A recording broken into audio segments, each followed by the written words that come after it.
Akuvami umusa, akuvami ibusiso. Upastor lo obuyachaza nophupho. Namba isense ngoba uyimember noma ungumlandeli. Imember umuntu ocontribute njalo ngenyanga. Umlandeli umuntu olandela i-channel njengoba sifaka amavideo nsuku zonke uyawabuka lawo mavideo. Singaba nomuntu owesika i-channel ngokuthi yena uyacontribute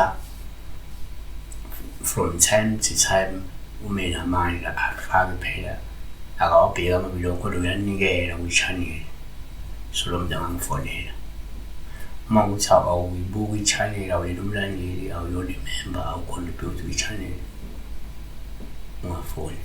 Fona from Monday to Friday from 9 ekuseni to 5 ntambama kuphela ku-WhatsApp. Sibheke sinegugu mvubu ukuthi hayi phasa kuchaza nophupha ugcotshe ubulungu umzimba wonke. Sengathi-ke usolwandle esihlabathi kube khona umuntu okuthela-ke ngamanzi olwandle.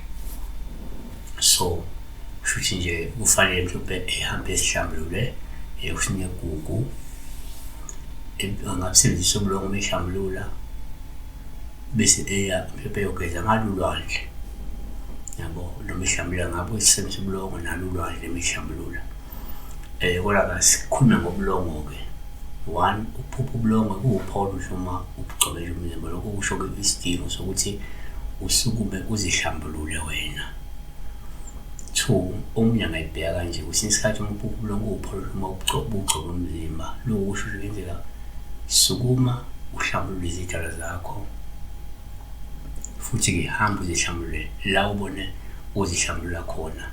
Ngabe ngumfula ngolwandle noma ngempophoma.